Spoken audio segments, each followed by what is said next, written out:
Good morning guys. So start करते हैं very first lecture of our subject. So as you all know, I am here for cyber law, and before we start with our lecture, a very happy new year to all of you. अब हम लोगों का practical and theory दोनों है। So in theory part I will be taking cyber law, and in practical part आपका जो advance mobile programming है, that is Android वाला, वो हम लोग करेंगे। That's in practical part. So before we start with our actual the subject, will just discuss very shortly कि हम लोगों का जो एक्चुअल सिलेबस है यूनिवर्सिटी का वो क्या बताता है। So as you can see here in unit 1 it states, basically it talks about IT Act 2000 और उसके कोई स्पेसिफिक जो हम लोगों के sorry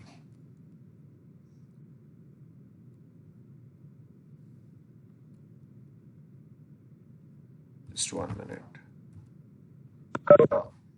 So in unit 1 it basically talks about IT Act और IT Act 2000 का सम स्पेसिफिक कुछ सेक्शंस है, रूल्स है। तो अब ये क्या होता है, ये हम लोग वन बाय वन समझेंगे। बट आपको मेनली जो फोकस है आपका वो IT एक्ट के ऊपर है। IT means information technology act, मतलब रूल है ये। सो जैसे फिजिकल वर्ल्ड में अगर हम लोग कोई अगर कुछ क्राइम अटेम्प्ट होता है तो हम लोग जब कंप्लेन फाइल करते हैं तो there has to be some rule कि मैं बता सकूं कि हाँ ये रूल था जो आपने ब्रेक किया, and because of which I can file case against you. तो एग्जैक्टली सेम वे यहाँ पे अगर आप देखेंगे, so we have IT act, और ये जो IT एक्ट इंडिया में फर्स्ट टाइम बना था इन द ईयर 2000। ओके, तो इसके लिए अगर आप देखेंगे ना तो मोस्ट ऑफ साइट्स पे आपको IT एक्ट 2000 मिलेगा, but there are many provisions और मैनी मैनी न्यू सेक्शंस या बहुत सारे नए रूल्स है जो in the year 2000 first time जब IT एक्ट बना था वो टाइम पे नहीं थे। तो जैसे जैसे हम लोग ये सब्जेक्ट को आगे आगे डिटेल में पढ़ेंगे, you will come to know कि there are many things, there are many rules जो बाद में ऐड हुए। For example in the year 2000 we don't have any 4G और 3G कनेक्शंस अवेलेबल जिसके थ्रू मैं वॉइस कॉलिंग वीडियो कॉलिंग कर सकता हूँ। We are not thinking about internet banking as well, we are not talking about social networking platforms as well. तो ऐसे बहुत सारी चीज़ें जो आज के टाइम पे है वो तब वो मिसिंग थे। तो अगर कुछ चीज़ वो टाइम पे प्रेजेंट ही नहीं है तो उसके अगेंस्ट रूल बनना भी पॉसिबल नहीं है तभी तक, बराबर है। रोबोटिक्स तभी नहीं था। तो वो सबके रिलेटेड जो रूल्स है ना, वो रूल्स आज के टाइम पे अपडेट हुए हैं। और जब in the year 2000 we don't have any credit card या debit cards with us, so वो भी वहाँ पे मिसिंग था। तो उसके रिलेटेड अगर कोई फ्रॉड होता है ऑनलाइन, आपके डिटेल्स कोई चोरी करता है और वहाँ से अगर ट्रांजेक्शन हो रहा है, उसके रिलेटेड भी ज़्यादा डिटेल नहीं थे। Rarely people were known about something which is called as we have something like online transactions, और वो भी बड़े कंपनी लेवल पे होता था। आज के टाइम पे जैसे हम लोग करते हैं, we have digital wallets is well. आप पेटीएम कर सकते हो, किसी को गूगल पे कर सकते हो, अमेजोन पे है, we have an number of options available. तो ये सब कुछ तब नहीं था। तो यहाँ पे हम लोग साइबर लॉ में मेनली जब हम लोग इंटरनेट यूज करते हैं, when we use something which is called as what we say, कि अगर मैं कहीं पे मोबाइल यूज़ कर रहा हूँ, किसी लैपटॉप यूज़ कर रहा हूँ, किसी का वाईफाई नेटवर्क यूज़ कर रहा हूँ, और वो टाइम पे अगर मेरे डेटा चोरी होते हैं या मेरे डेटा कोई मिसयूज़ कर रहा है, मेरा ब्रांड कोई अगर मिसयूज़ कर रहा है, तो वो टाइम पे what steps we can take. Okay, this is everything about those things. Okay, so यहाँ पे अगर आप देखेंगे, सो हम लोगों को यहाँ पे फर्स्ट क्या बोला है, cyber crime and criminal justice है। We have I mean in unit 1 only IT act है, उसका एक मेन सेक्शन के ऊपर डिस्कशन करना है। उसके बाद अलग अलग टाइप के कौन से साइबर क्राइम्स होते हैं, और क्राइम मतलब एक होता है जो छोटे मोटे क्राइम्स रहते हैं जिसको हम लोग बहुत ज़्यादा सीरियस बड़े क्राइम्स नहीं बोलते, और एक होते हैं जो क्रिमिनल नेचर के रहते हैं। क्रिमिनल नेचर वाले मतलब जो किसी को बहुत ज़्यादा हार्म कर सकते हैं। तो ऐसे भी जो क्राइम्स होते हैं उसके अगेंस्ट भी क्या पनिशमेंट हो सकता है, वो एक पॉइंट है। देन यूनिट 2 अगर आप देखेंगे तो यूनिट 2 में हम लोग जब ऑनलाइन अगर किसी के साथ बिजनेस करते हैं, ऑनलाइन हम लोग जैसे कि हम लोग अमेजोन से कोई एक प्रोडक्ट परचेस कर रहे हैं, so basically we are under a contract, Amazon is also under a contract and based on this contract only अगर आपको कोई एक प्रोडक्ट अगर डिफेक्टिव मिलता है, you have rights to replace that product और गेट इट रिटर्न, बराबर है, get your money return. So उसके लिए भी we have some contracts. So वो कॉन्ट्रैक्ट्स जो बनते हैं या बड़े बड़े कंपनीज जब आपस में बिजनेस करते हैं तो जो कॉन्ट्रैक्ट्स बनाते हैं वो डिजिटल कॉन्ट्रैक्ट्स है, तो उसका टर्म्स कंडीशंस कैसे है वो आएगा। देन उसके आगे हम लोगों के पास बहुत सारे दूसरे जुरिस्डिक्शंस है, मतलब लाइक कॉपीराइट आपने सुना रहेगा, ट्रेडमार्क सुना रहेगा, पेटेंट आपने you might have heard about patent as well, तो इसको सबको हम लोग आईपीआर बोलते हैं, इंटेलेक्चुअल प्रॉपर्टी राइट्स। सो उसके रिलेटेड सर्टन कुछ जो चीज़ें चलते हैं वो क्या रहते हैं, उसके डिस्प्यूट्स कैसे हम लोग सॉल्व करते हैं। एंड बहुत सारे लोकेशंस पे you will find examples coming from US और UK. So remember one thing, हम लोग ये सब्जेक्ट में साइबर लॉ में whatever we are going to study, वो रूल्स या वो जो एक फ्रेमवर्क जो है रूल्स का, या वो साइबर लॉ जो एक एक्ट जो बना हुआ है, वो ऑलरेडी यूके और यूएस जो टेक्नोलॉजिकली इंडिया के कंपैरिजन में काफ़ी आगे है, या European country specifically you can say, तो वहाँ पे ये सारी चीज़ें ऑलरेडी डेवलप्ड थे। As we know we are second world country, बराबर है। फर्स्ट वर्ल्ड कंट्रीज जो है those are the developed countries, we are under developed, and then we have I mean we are developing country, और एक जो रहेंगे जो अंडर डेवलप्ड है, मतलब वो अभी भी थर्ड फेज में, third world country, so we comes at a second world level, या बराबर है। तो फर्स्ट वर्ल्ड कंट्रीज जो है वो UK US and European countries आते हैं, और सेकेंड लेवल पे चाइना, इंडिया, हम लोग सब आते हैं।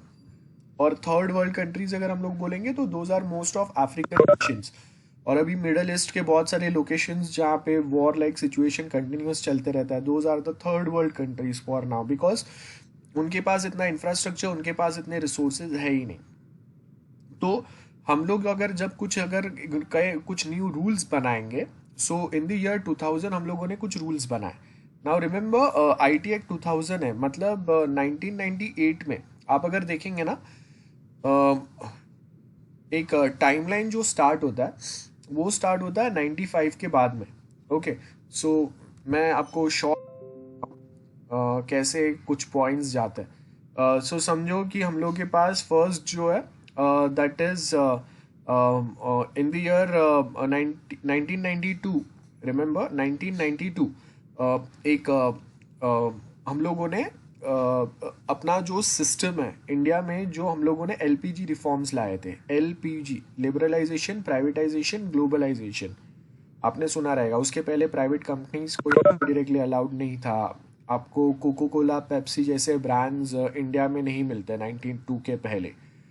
और at same point of time बहुत सारे फॉरेन कंपनीज, इलेक्ट्रॉनिक कंपनीज जो 92 के पहले नहीं थे, 92 के बाद में आते हैं। 92 पे हम लोगों ने रूल बनाया, धीरे धीरे धीरे धीरे वो अप्लाई होता है, और 94 से अगर आप देखेंगे ना एक क्रोनोलॉजी चालू होता है। तो आप देखो कि जब तक हम लोगों ने, इंडिया ने LPG reforms, liberalisation, privatisation, globalisation, ये रिफॉर्म्स जब तक नहीं लाए थे, उसके पहले आप देख लो, आपको कभी ऐसा नहीं पता चलेगा कि इंडिया की कोई लड़की मिस वर्ल्ड बनी, मिस यूनिवर्स बनी, बराबर है।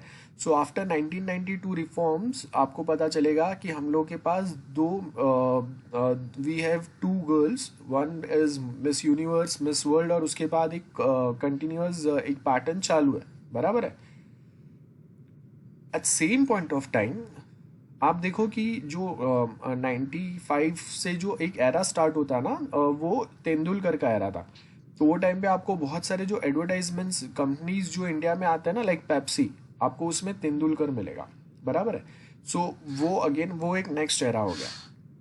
उसके बाद में जब बहुत सारे कंपनीज इंडिया में आ रहे हैं, अपना बिजनेस स्प्रेड कर रहे हैं, और at same point of time यहाँ के कंपनीज जो है वो भी अपना बिजनेस और एक्सपैंड करने की ट्राई कर रहे हैं, वाई? बिकॉज ऑफ लिबर्टी मिला बिजनेसेस को, प्राइवेटाइजेशन को हम लोगों ने बूम किया, गवर्नमेंट कंट्रोल हम लोगों ने मिनिमाइज किया. That is what we mean by privatisation. बराबर है ना? प्राइवेट एंटिटीज, प्राइवेट कंपनीज को ज़्यादा लिबर्टी दो.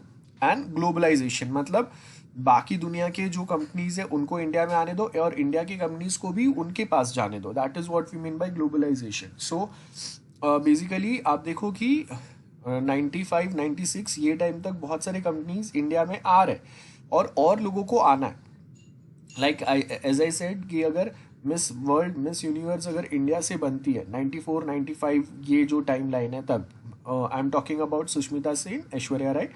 तो आप देखो कि उससे क्या होता है बेसिकली, अगर कोई कंट्री में कोई एक लड़की या दो लड़की जब मिस वर्ल्ड, मिस यूनिवर्स बनती है, इट मीन्स कि वहाँ पे जो यूएस या यूरोपियन कंट्रीज की जो कॉस्मेटिक इंडस्ट्रीज है उनको वहाँ पे अपने फुटप्रिंट बढ़ाना है. मतलब अगर एक लड़की दो लड़की अगर मिस वर्ल्ड या मिस यूनिवर्स बनती है तो उसके पीछे बहुत सारी there are millions of girls जिनके भी ये सेम ड्रीम्स रहेंगे, तो वो भी वहाँ पे वो सेम चीज़ें ट्राई करेंगे. तो वो ट्राई करने के लिए there is a requirement of cosmetic industry. और इंडिया जो है वो एक बहुत बड़ा हब है, एक बहुत बड़ा मार्केट है फॉर अ कॉस्मेटिक इंडस्ट्री. तो कॉस्मेटिक इंडस्ट्रीज को एलपीजी रिफॉर्म्स के बाद में इंडिया में अपने फुटप्रिंट बढ़ाने थे. एंड दैट्स वाई आप देखो कि उसके बाद ही मिस वर्ल्ड, मिस यूनिवर्स बनी. पेप्सी आ गया, और कंपनीज को आना है. अब और कंपनीज को आने के लिए यहाँ पे हम लोग के पास स्ट्रॉन्ग रूल्स रेगुलेशंस होने चाहिए, जैसे रूल्स रेगुलेशंस यूएस में और यूरोपियन कंट्रीज में आपको मिलता है. तो इसके लिए आप देखो कि हम लोग के पास जो ऑनलाइन बिजनेसेस अगर कुछ स्टार्ट होने हैं, कोई कंपनीज आते हैं जो टेक्नोलॉजिकली एडवांस लेवल पे है और वो टेक्नोलॉजिकली एडवांस चीज़ें इंडिया में डेवलप या बिल्ड करने की ट्राई कर रहे हैं. उनके जो पेटेंटेड आइडियाज़ है, मतलब कोई यूनिक आइडियाज़ है, वो इंडिया में चोरी ना हो.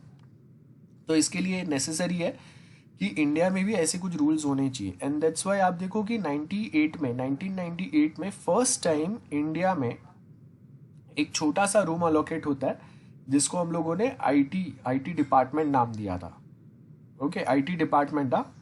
उसके बाद में 1999 में वो मिनिस्ट्री में कन्वर्ट होता है और 2000 इन द ईयर 2000 वो एक बड़ा सा रूल लेके आता है, एक बड़ा सा लॉ लेके आता है जिसको हम लोगों ने देन पास किया और जिसको हम लोग आईटी एक्ट बोलते हैं. IT act 2000, information technology act 2000.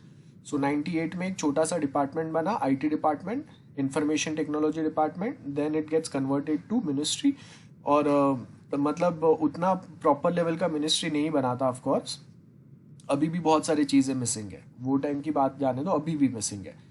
तो उसी के बेस के ऊपर आप देखेंगे तो इन द ईयर 2000 वो छोटा सा डिपार्टमेंट जो है उसको थोड़ा और पावर्स मिलते हैं और फिर वो अपना एक रूल लेके आता है जिसको हम लोग आईटी एक्ट बोलते हैं. और ये जो रूल है वो उन्होंने कहाँ से बनाया? यूएस और यूके के एग्जाम्पल्स लेके, यूरोपियन यूनियंस के एग्जाम्पल्स लेके, जहाँ पे ऑलरेडी ये रूल्स बने हुए हैं, जहाँ पे बहुत सारे साइबर रिलेटेड केसेस आए हुए हैं और उन्होंने क्या ट्रायल एंड एक्सपेरिमेंट किए हुए हैं, उनको क्या प्रॉब्लम्स आए थे, वो सब स्टडी करके हम लोगों ने नया पैकेज बनाया. तो इसके लिए आप बहुत सारे आगे के जो हम लोग टॉपिक्स पढ़ेंगे उसमें आपको पता चलेगा कि हम लोग डायरेक्टली रेफरेंस ले रहे हैं बहुत सारे रूल्स रेगुलेशंस के लिए फ्रॉम यूके या यूरोपियन यूनियंस और फ्रॉम यूएस. तो उसका एक रीज़न यही है कि वहाँ पे ये रूल्स ऑलरेडी बने थे जो हम लोगों ने बोरो किए, और थोड़े बहुत इंडिया के जो एग्जिस्टिंग रूल्स हैं जिसको हम लोगों ने अगेन रीमॉडिफाई किया है in terms of cyber world. So that is about ये आएगा.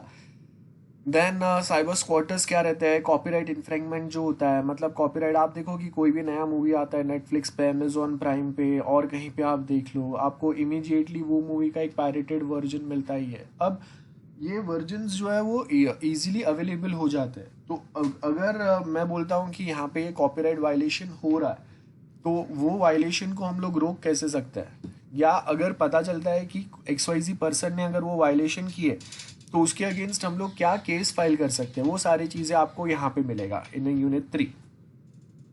देन यूनिट 4, आज के टाइम पे इंडिया में आप देखो कि ई कॉमर्स बिजनेस जो है इट्स अ बूमिंग वन.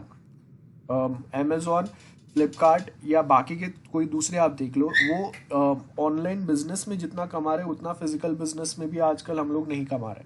तो ई कॉमर्स जो है वो एक बहुत बड़ा मार्केट है. तो ई कॉमर्स में हम लोग कैसे उसके ऊपर टैक्स अप्लाई करेंगे, बिकॉज अगर अमेजोन, फ्लिपकार्ट, फेसबुक भी आज के टाइम पे प्रोडक्ट सेल करने में आपको प्लेटफॉर्म प्रोवाइड कर रहा है, बराबर है। On Facebook we can sell और बाय प्रोडक्ट्स। तो ये जब इतना अर्निंग कर रहा है तो ये सब वर्चुअल वे में हो रहा है। इट मीन्स फेसबुक जो प्रोडक्ट सेल कर रहा है वो खुद से मैन्युफैक्चर नहीं कर रहा है, ठीक है। तो आप अगर देखेंगे ना, हम लोगों का जो टैक्सेबल रूल्स है उसमें क्या बताया कि अगर मैं कोई एक प्रोडक्ट मैन्युफैक्चर कर रहा हूँ और मैं उसको आगे बेच रहा हूँ तो उस पर आप मेरे पे टैक्स लगा सकते हो।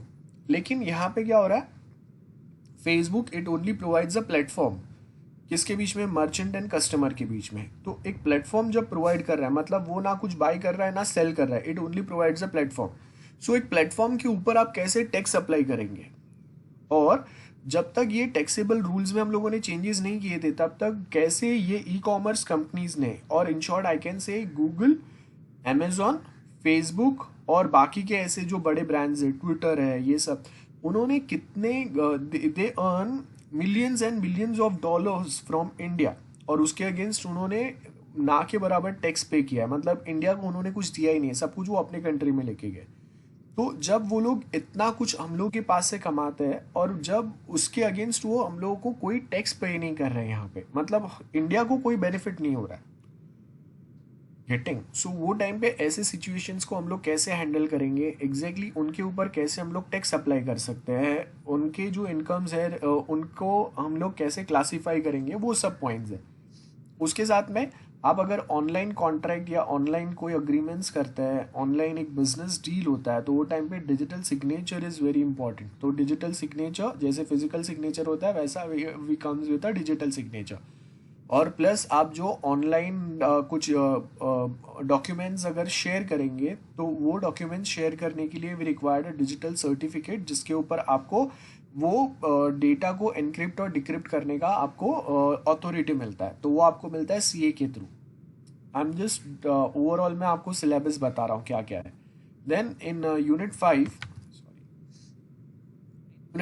We talk about Indian evidence. आप देखो कि एक टाइम था जब आई मीन अगर मैं कोर्ट में सर्टन चीज़ें वही मैं बता सकता हूँ एज ए एविडेंस और एज अ प्रूफ जो एडमिसिबल हो, जो कोर्ट ने अप्रूव किया हो। तो आज के इन द ईयर 2000 हम लोग के पास कोई ऐसे मोबाइल फ़ोन्स नहीं थे, बराबर है। और वो मोबाइल फ़ोन्स के ऊपर आप किसी का जीपीएस लोकेशन ट्रेस करके आप बोलोगे कि okay on the day of incident ये पर्सन यहाँ पे प्रेजेंट था, मतलब देयर माइट बी चांसेस कि ये सेम क्राइम यही एक्सवाइजी पर्सन ने किया है। सो आज के टाइम पे आप देखो कि कोई भी अगर क्राइम होता है ना तो उसमें मेन एविडेंस जो होता है वो इलेक्ट्रॉनिक रिकॉर्ड्स रहते हैं। तो अभी आईटी एक्ट के अंदर भी इलेक्ट्रॉनिक रिकॉर्ड्स को उतना ही वेटेज मिलना चाहिए। For that reason Indian evidence act जो था 1872 में बना हुआ, उसमें से बहुत सारे प्रोविजंस हम लोगों ने आईटी एक्ट में ऐड किए, जहाँ पे हम लोगों ने इलेक्ट्रॉनिक रिकॉर्ड्स को एज अ एविडेंस कोर्ट उसको एक्सेप्ट कर सकता है, ये सारे पॉइंट्स रखे हम लोगों ने। ओके, देन साइबर वर्ल्ड में अगर कंज्यूमर्स के साथ में अगर चीटिंग होता है, आप देखो पहले बहुत बार होता था कि आपको एक मोबाइल मंगा रहे हो ऑनलाइन और आपको उसके जगह पे एक सोप या कुछ मिल जाता था। आप जब उसको रिप्लेस करने की ट्राई करोगे कोई सुनता नहीं था, मतलब आपके 5, 10,000, 20,000 जो भी अमाउंट का मोबाइल फ़ोन या कोई दूसरा डिवाइस आया, इट्स वर्थलेस बाद में, क्योंकि आपको कोई रिफंड नहीं मिल रहा है, चीटिंग हो रहा है आपके साथ में। सो ऐसे ही बहुत सारे वे में चीटिंग हो सकता है।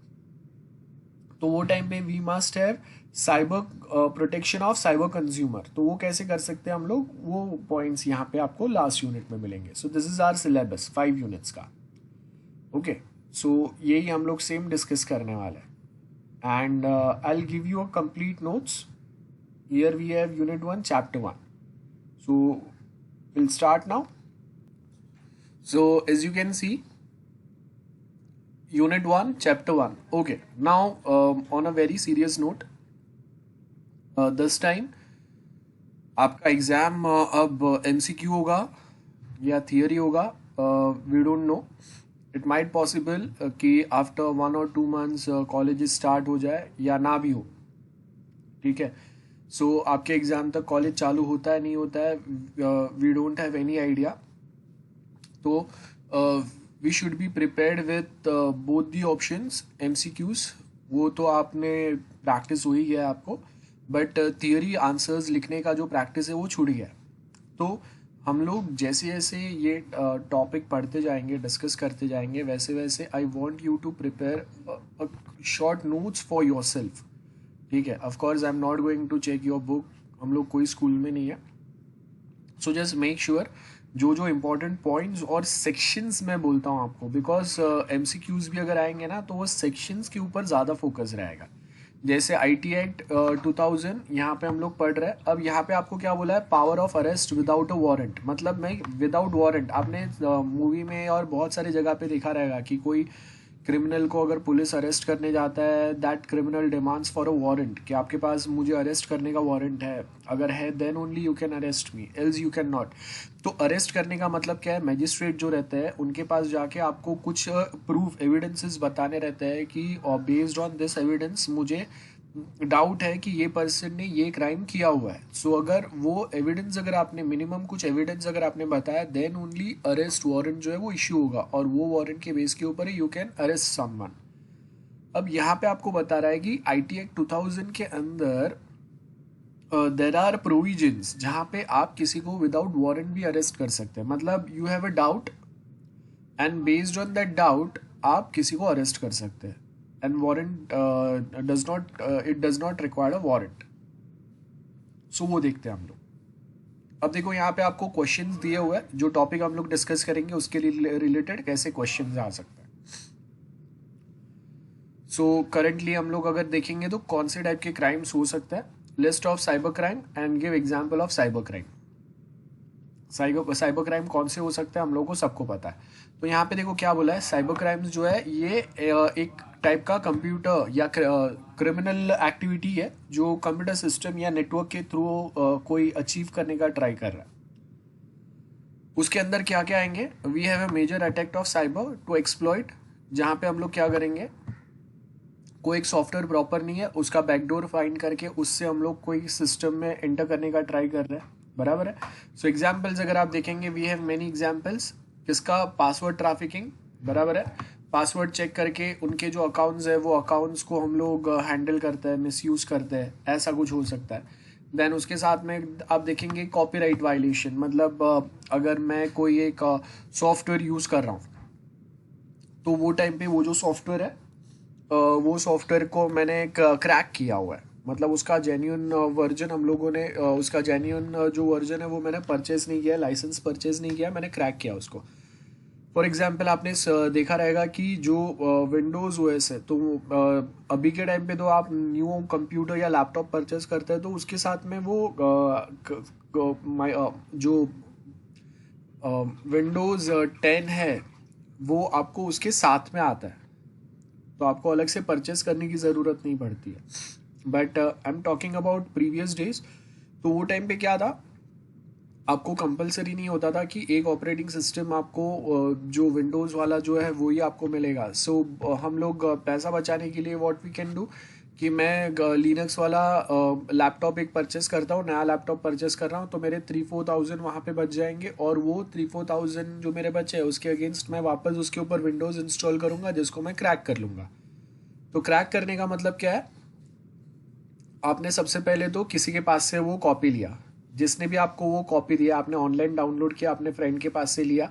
अब जिसके पास से आपने लिया उसको माइक्रोसॉफ्ट ने परमिशन नहीं दिया उसकी कॉपीज किसी को भी बेचने के लिए या किसी को भी आप डिस्ट्रीब्यूट कर सके हो, ठीक है, फॉर अगेंस्ट मनी और without money.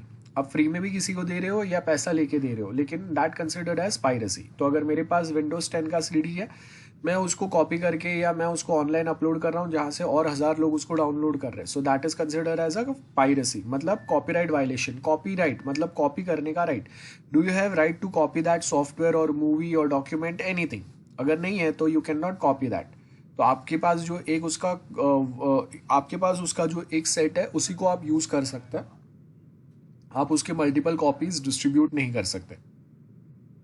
Now this is with respect to software mainly, जैसे मैंने आपको बोला फोटोशॉप है, कोरल ड्रो है, या फिर हम लोग जो ऑपरेटिंग सिस्टम यूज़ करें वो, ऐसे बहुत सारे सॉफ्टवेयर्स हैं जिसका आपको ऑनलाइन पायरेटेड वर्जन मिलता है। मूवीज़ वेब सीरीज़ आज के टाइम पे आप देखो कि आपको जो भी वेब सीरीज़ है वो सारे आपको कहीं पे भी अलग से लेने की ज़रूरत नहीं पड़ती है, एवरीथिंग इज़ अवेलेबल। आप टॉरेंट हम लोग स्टार्टिंग में यूज़ करते हैं, आज के टाइम पे टॉरेंट से बड़ा आपको एक जो पायरेसी का एक पूरा एक खजाना मिलता है वो टेलीग्राम पे मिलता है। It is exactly same app, similar app like we have WhatsApp और समथिंग। सो आपको वहाँ से अलग से चैनल्स मिलेंगे जिसके ऊपर आपको भर भर के सारे जो वेब सीरीज़ मूवीज़ ये वो जो चाहिए सब मिलेगा।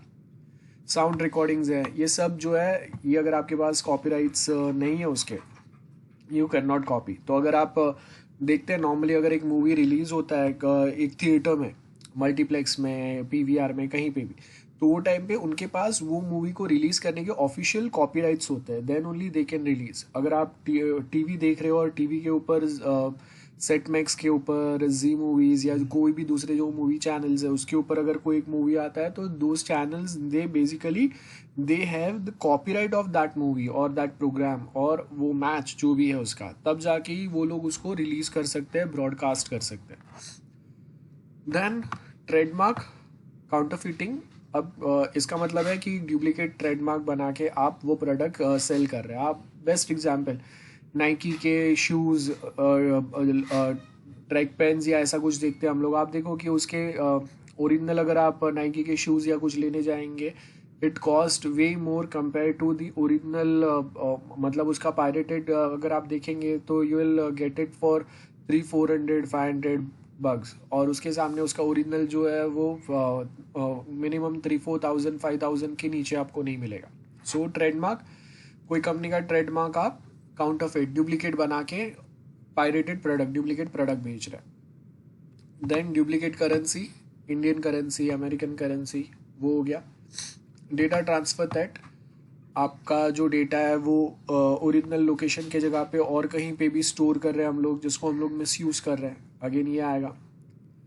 Then misuse of computer time, ये है computer intrusion, hacking. Then computer output theft, जो फाइनल आउटपुट मिल रहा है, जैसे अगर मैं बैंक रिकॉर्ड्स डिमांड कर रहा हूँ तो बैंक रिकॉर्ड्स मेरे साथ तो किसी और को भी मिल रहा है ना।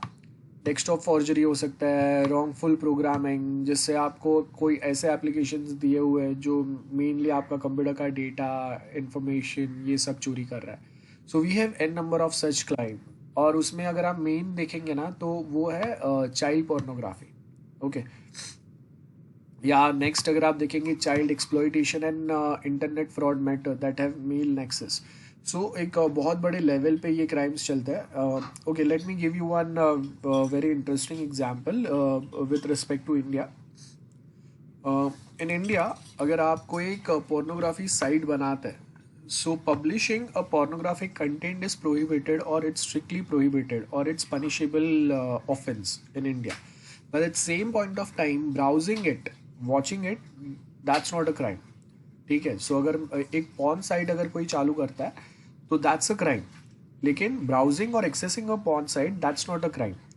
या बट जब तक आप नॉर्मल कंटेंट ब्राउज कर रहे हो पोर्नोग्राफी रिलेटेड, बट अगर वहाँ पे चाइल्ड पोर्नोग्राफी है दैट्स स्ट्रिक्टली प्रोहिबिटेड। मतलब इंडिया में बहुत स्ट्रिक्ट रूल्स है अगेंस्ट चाइल्ड पोर्नोग्राफी। तो अगर कोई भी एक क्लिप है, कोई भी एक मूवी है जिसके अंदर अगर आपको लगता है कि माइनर कोई एक पर्सन है, उसका वीडियो है, और वो अगर कोई अपलोड करता है, कोई डाउनलोड कर रहा है, कोई स्प्रेड कर रहा है, कोई दूसरे को भेज रहा है, और वो टाइम पे अगर हम लोगों ने कंप्लेन किया तो उसके अगेंस्ट बहुत स्ट्रिक्ट एक्शन होगा।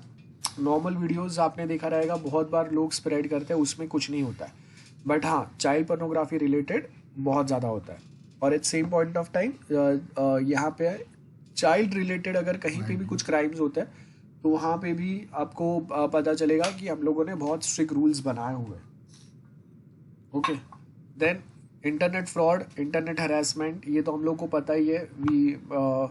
बहुत बार हम लोग देखते हैं कि ऑनलाइन स्टॉकर्स होते हैं जो लाइन मारते रहते हैं, लड़कियों को छेड़ते हैं, परेशान करते हैं ऑन फेसबुक, व्हाट्सएप, इंस्टा, हर एक लोकेशन पे आपको मिलेंगे। सो वो जो इंटरनेट हरासमेंट होता है, नाउ ये I am not just talking about stalkers, उसको छोड़ के we might have such news या आर्टिकल्स जिसके थ्रू कोई एक हरास हो रहा है। लाइक समझो कि फॉर नाउ हम लोगों ने देखा है कि बॉलीवुड में बहुत सारे जो एक्टर एंड एक्ट्रेसेस है उनको ड्रग केस में पकड़ा जा रहा है। तो अब कंटिन्यूसली अगर कोई एक चैनल उसके अगेंस्ट प्रोपोगेंडा चला रहा है, कंटिन्यूस उसके अगेंस्ट बहुत कुछ बता रहा है, जैसे उसका इमेज अगर स्पॉइल हो रहा है, बराबर है अब वो न्यूज़ चैनल्स के पास प्रॉपर प्रूफ भी नहीं है कि दिस एक्टर और actress is actually practically actively involve in those crimes, और फिर भी अगर आप ऐसा प्रोपोगंडा चलाते हैं जिसके वजह से मेंटली ऑफ कोर्स फिजिकली तो नहीं होगा, mentally that person got disturbed और हरास्ड, तो वो टाइम में कोई एक आपके अगेंस्ट केस फाइल कर सकता है। ठीक है, वो आएगा यहाँ पे। अब देखो यहाँ पे आपको एक एग्जाम्पल क्या दिया है, Valentine day in advance in year 2000। सो मतलब जब इंटरनेट नया नया स्टार्ट हुआ था ना, वो टाइम पे एक ईमेल अकाउंट होना भी बहुत बड़ा बात होता था। आईटी एक्ट आया और उसके बाद अगर आप देखेंगे 2002-2003 दिस वाज द टाइम जब इंटरनेट इंडिया में आता है और बहुत सारे साइबर कैफेज चालू होते हैं, और Yahoo messenger was one of the most popular messaging app जिसको लोग बहुत ज़्यादा पसंद करते थे। मतलब वो टाइम के जो लोग थे, हर किसी के पास घर पे कंप्यूटर तो ऑफ कोर्स था ही नहीं, इंटरनेट कनेक्शन वो भी नहीं था, तो हम लोग आर्ली 15 मिनट्स 30 मिनट्स बेसिस पे साइबर कैफ़े में जाके इंटरनेट एक्सेस करते थे, कंप्यूटर्स वहाँ से एक्सेस करते थे, और एक ईमेल अकाउंट होना आपके पास बहुत बड़ी बात होती थी, और वो ईमेल पे कुछ इंफॉर्मेशन आना आप देखते हो। मतलब इन शॉर्ट आज के टाइम के जैसा नहीं था कि आपके पास एक ईमेल अकाउंट है जिसके ऊपर 5,000 10,000 ईमेल ऐसे ही पड़े, जिसमें से जो काम के उतने आप पढ़ रहे हो, बाकी के सारे आपके अकाउंट में ऐसे ही पड़े रहते हैं। ऐसा नहीं था, आपको अगर 2-4 ईमेल भी आते तो लोग वो देखते थे, वेरीफाई करते थे। ओके, तो अब यहाँ पे क्या हो रहा है, साइबर क्राइम में क्या हो रहा है, वो एक इंटरनेट जो है वो एक नया आया हुआ है। अब जो कंपनीज है वो बहुत बार आपको एडवांस में विश करती है हैप्पी वैलेंटाइंस डे, और आपको वहाँ पे ऑप्शन देते हैं कि आप वहाँ से परचेस कर सकते हैं, आपके पास इतना टाइम है, आप यहाँ से यहाँ से आप ये गिफ्ट ले सकते हैं, आपको कोई एक लॉटरी लगा हुआ है, आपको यहाँ पे ये फ्री प्राइज मिल रहा है, समथिंग समथिंग। सो यहाँ पे वही है, देखो, so they choose the date 6-7-8 February to greet e commerce site happy Valentine's day. ठीक है, ई कॉमर्स साइट को happy Valentine's day before 14 Feb.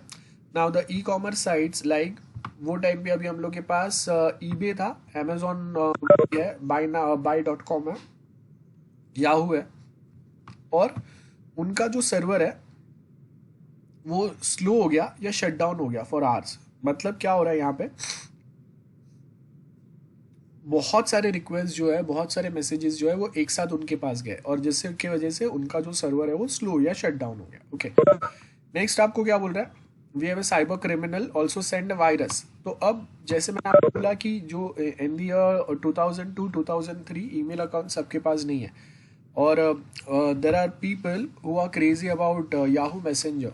तो वो याहू मैसेंजर पे ऐसा होता था कि जो भी चैट रूम्स होते थे, और वो जो भी वो चैट रूम में है वो आपको विजिबल होता था, आप उसको डायरेक्टली अप्रोच कर सकते हैं, और अगर सामने वाला अगर अप्रोच एक्सेप्ट करता है तो फिर आप दोनों में बात होगा, you know what I am trying to से।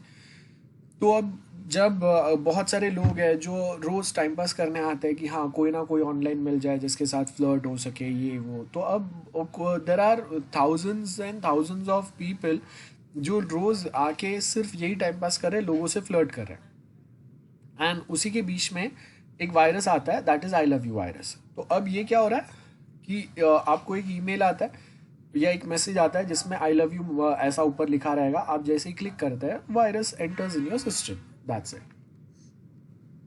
देन उसके साथ में अगर आप देखेंगे in year 1999 Melissa virus spread around.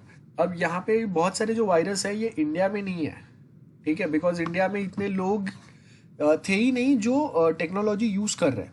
सो जो आई लव यू वायरस है, हाँ वो इंडिया में आया था, लेकिन सर्टन दूसरे जो मेलिसा वायरस या कुछ हम लोग बोल रहे हैं वो इंडिया से ज़्यादा यूएस में और या यूरोपियन कंट्रीज में अफेक्ट कर रहा है। सो यहाँ पे भी क्या बोला, affect the email system and results in a huge losses. And next क्या बोला, in recent time hacker group were also active, one from a Pakistan called G hacked and defeated more than 40 Indian websites. सो मतलब आप देखो कि जैसा आपने देखा रहेगा कि okay there are tussle going on between India and China, India Pakistan on border issues from many many years. तो अब जब सोल्जर्स अगर फिजिकली आपस में अगर वॉर करते हैं ना, सो देर इज ह्यूज लॉसेस।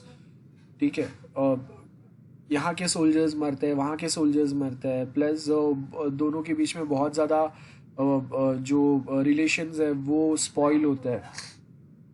सो उससे बेटर आज के टाइम पे कंट्रीज जो है वो फिजिकल वॉर को छोड़ के दे मोर फोकस्ड और they are more incline towards cyber war. मतलब नॉर्मली ऐसे चलता है कि ओके अगर चाइना ने हम लोगों के 10 वेबसाइट्स अगर हैक किए, डाउन किए, तो हम लोग उसके 2 5 10 हम लोग भी करेंगे। सेम वे पाकिस्तान के साइड से होता है तो हम लोग भी उसके अगेंस्ट में हम लोग भी रिटेलिएट करेंगे। सो दिस इज कंटिन्यूसली ये होते रहता है। तो आप देखो कि रिसेंटली हुआ था बिफोर 1 और 2 ईयर्स, 2 ईयर्स पकड़ लो, उससे ज़्यादा टाइम हुआ रहेगा। तो पाकिस्तान के साइड से अटैक होता है और जिसमें इंडिया के बहुत सारे साइट्स जो है ना वो बेसिकली हैक हो गए थे और उसके अगेंस्ट देन हम लोगों ने भी किए। तो लेकिन जितना बड़ा अटैक अगर चाइना या पाकिस्तान के साइड से होता है उतना बड़ा अटैक हम लोग नहीं करते। ये एक मेन प्रॉब्लम है।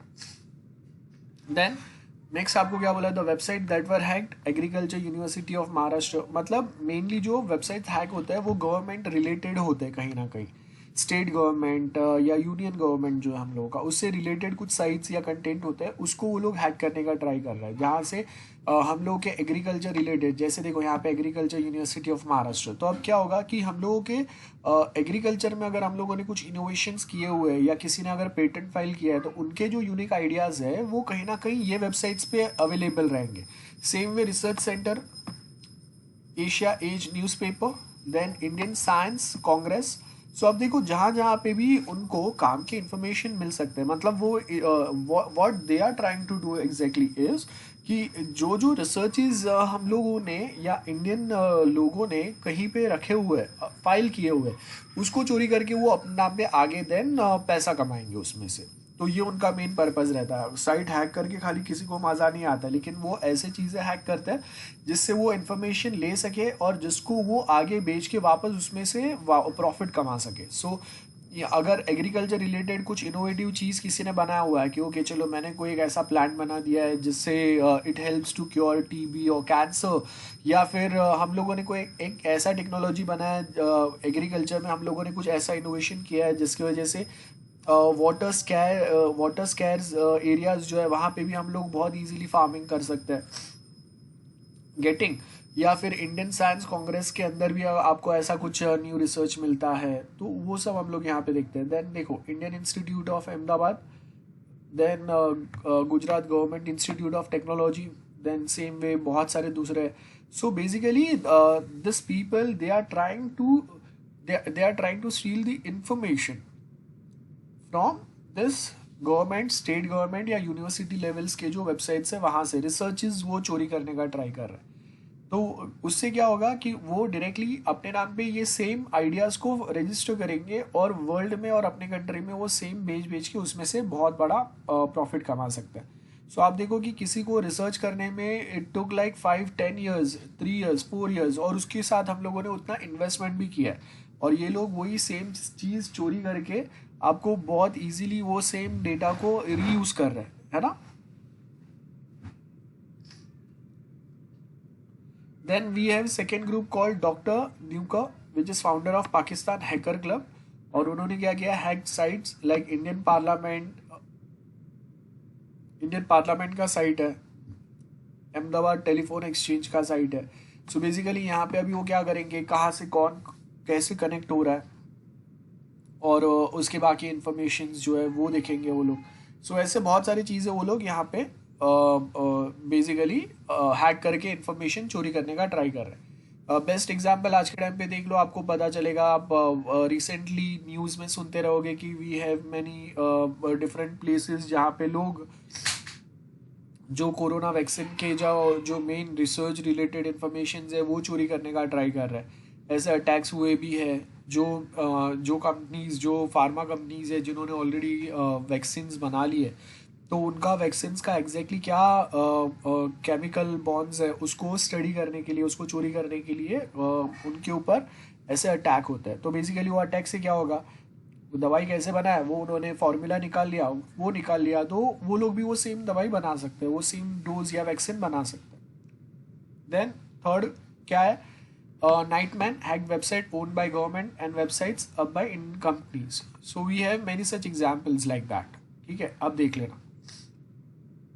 Now we have next topic section 80। तो अब आपको क्या करना है, आप जो नोट्स बनाएंगे उसमें आप एक चैप्टर वाइज कौन से काम के सेक्शंस हम लोगों ने पढ़ा है ना वो प्लीज नोट करते जाना। आपको थियरी और theory as well as in sorry in MCQs as well as in written exam दोनों में आपको हेल्पफुल होगा वो, बिकॉज वी डोंट नो कि आपका रिटर्न एग्जाम होगा, थियरी पेपर जो होगा इसका वो, या फिर आपको एमसीक्यू पैटर्न आएगा। सो दोनों में this will help you. Okay, so सबसे पहले हम लोगों को यहाँ पे क्या है, section 80 of IT act. So अभी हम लोग क्या करेंगे, चैप्टर 1 आईटी एक्ट 2000, फर्स्ट जो सेक्शन हम लोगों को याद रखना है दैट इज सेक्शन 80। आपको यहाँ पे टॉपिक क्या दिया हुआ है, अब ये काम का वेपन है या it is kind of a mass destruction weapon, मतलब या तो ये बहुत ज्यादा काम का है या बहुत ज्यादा हार्मफुल है, इसमें से क्या है वो उसको एग्जैक्टली हम लोग यहाँ पे प्रूव करने का ट्राई करेंगे। So we might get 3 types of question, नीचे जो टॉपिक हम लोग पढ़ेंगे उसके बेस के ऊपर। सो आपको यहाँ पे देखो क्या बोला है, as the threat of cyber crime is increasing so to make the cyber crime punishable. देखो यहाँ पे क्या बोला है, साइबर क्राइम को भी पनिशेबल बनाना चाहिए, बट रिमेंबर साइबर क्राइम के अंडर मतलब बेस्ड ऑन आईटी एक्ट आप किसी को फांसी नहीं दे सकते, ठीक है। सेकेंड थिंग, एक लिमिट से ज्यादा किसी को पनिशमेंट नहीं मिल सकता। तो अगर बड़ा पनिशमेंट देना है, किसी के ऊपर बड़ा पेनल्टी लगाना है, तो वो टाइम पे आईटी एक्ट के साथ में हम लोग उसके ऊपर आईपीसी आपने सुना रहेगा, Indian Penal Code, then criminal procedure CrPC, ठीक है। तो ये सब जो है ना उसके भी हम लोग प्रोविजंस, उसके भी रूल्स हम लोग अप्लाई करते हैं, जिसके बेस के ऊपर हम लोग एक स्ट्रॉन्ग केस बना सके, एक बड़ा पनिशमेंट दे सके जो क्रिमिनल्स है उनको। तो आईटी एक्ट जो है it is not enough for all the crimes. So एक साइबर क्राइम है जिसने किसी को बहुत ज्यादा हार्म किया है, सपोज लेट्स सपोज किसी का एमएमएस स्प्रेड किया है, तो अब एमएमएस स्प्रेड करना देयर इज अ प्रोविजन कि ओके अगर आप किसी का प्राइवेट लाइफ में इंटरफियर कर रहे हो, आप किसी का विदाउट परमिशन किसी के वीडियो या फोटो स्प्रेड कर रहे हो और उससे वो मेंटली हरास हो रहा है, फिजिकली हरास हो रहा है, तो वो टाइम पे उनके अगेंस्ट आईटीआई के तो छोटे मोटे क्राइम्स तो लगेंगे ही, लेकिन उसका पनिशमेंट उससे बहुत ज़्यादा है, बिकॉज किसी का फैमिली, किसी का इमेज पूरा स्पॉइल हो गया, किसी का मैरिड लाइफ था वो टूट गया, तो बहुत ज़्यादा प्रॉब्लम हो गया उसको फिजिकल लाइफ में। तो वो टाइम पे सिर्फ हम लोग आईटीआई के बेस के ऊपर उसके अगेंस्ट केस फाइल नहीं करेंगे, will also file a case with respect to IPC Indian Penal Code या क्रिमिनल प्रोसीजर्स जो रहते हैं, या अगर प्रॉपर्टी रिलेटेड है, मतलब इतने कोई ज़्यादा सीरियस नहीं है like rape, murder, physical torture या समथिंग, तो वो टाइम पे सिविल प्रोसीजर्स फॉलो करेंगे हम लोग, जहाँ पे आपके प्रॉपर्टी रिलेटेड या बिजनेस रिलेटेड कुछ झगड़े। Okay, so remember IT act only is not suffice. So यहाँ पे आपको क्या बोला है, साइबर क्राइम को पनिशेबल बनाने के लिए हम लोगों ने सेक्शन 80 जो है वो ऐड किया आईटी एक्ट 2000 में बाय लेजिस्लेचर्स। अब देखो यहाँ पे आपको अगर सुना रहेगा, कोई भी एक रूल जो है ना वो प्रॉपरली सिस्टम में आने के लिए we required many things. Okay, I just give you one small example. Okay, ध्यान से देखना जो मैं बता रहा हूँ, बिकॉज वो समझेगा तो धीरे धीरे यू विल गेट आइडिया कि हम लोग एग्जैक्टली क्या पॉइंट्स पे बात कर रहे हैं। So as you can see India is a democratic country, तो डेमोक्रेसी में we have this 4 pillars. Okay, देखो ध्यान से देखो, 4 पिलर्स आते हैं। एक होता है जुडिशियरी, जुडिशियरी मतलब courts, high court, supreme court, या फिर हम लोगों का डिस्ट्रिक्ट कोर्ट, जो भी कोर्ट्स जो आता है, ठीक है, जहां पे हम लोग के केसेस चलते हैं, that is judiciary. We have executives, executive का मतलब है हम लोग जो पुलिस है, गवर्नमेंट ऑफिसर्स है, जो रूल्स, जैसे आप देखो कि नाइट कर्फ्यू लगा हुआ है मुंबई में और बाकी थोड़े सिटीज़ जो है महाराष्ट्र के उसमें, तो अब ये नाइट कर्फ्यू लोग फॉलो कर रहे हैं कि नहीं? जो पार्टी ऑर्गेनाइजर्स है वो फॉलो कर रहे हैं कि नहीं, ये कौन ध्यान रखेगा? Executives, government officers, BMC officers रहेंगे अलग से, वो हो सकता है या फिर पुलिस ऑफिसर्स हो सकते हैं, दोज आर दी एग्जीक्यूटिव्स, ठीक है। IAS IPS officers they comes under executive part. And we have legislatures, legislatures मतलब लोकसभा राज्यसभा एट यूनियन या सेंट्रल लेवल, और जो स्टेट लेवल है वहां पे आपको क्या मिलेगा?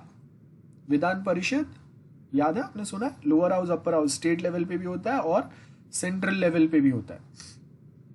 सो वो लेजिस्लेचर्स होते हैं जहाँ पे रूल्स बनते हैं। और ये मीडिया है, मीडिया मतलब न्यूज़ चैनल्स है, वी आर टॉकिंग अबाउट जो न्यूज़पेपर्स आर्टिकल्स लिखते हैं जिससे कुछ चीज़ें जो है वो पता चलता है। तो देखो कि अगर हम लोगों ने आईटी एक्ट 2000 बनाया है, तो आईटी एक्ट 2000 कहाँ पे बना है? Lower house and upper house में, मतलब लोकसभा एंड राज्यसभा में, ठीक है।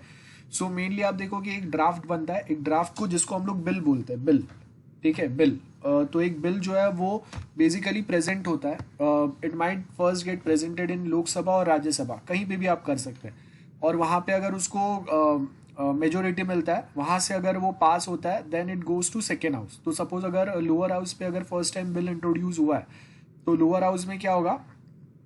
लोअर हाउस में वो पहले प्रेजेंट होगा, और अगर बहुत सारे लोग if they agree to it, तो ये जो बिल है वो देन लोकसभा से पास हो गया कंसिडर होगा, ठीक है, if it gots a majority they, और वहां से फिर वो जाएगा upper house, that is Rajya Sabha. Rajya Sabha में भी अगर मेजोरिटी मिल गया then it goes to president, और प्रेसिडेंट जो है, if president gives its assent on this bill, तो वो बिल जो है then it gets converted to rule और एक्ट, ठीक है। सो प्रेसिडेंट का साइन या उसका स्टैम्प होना बहुत जरूरी रहता है। तो दो हाउसेस से पास होता है और उसके बाद में प्रेसिडेंट का साइन लगता है, तब जाके वो जो बिल है वो एक ऑफिशियल रूल में कन्वर्ट हो जाता है।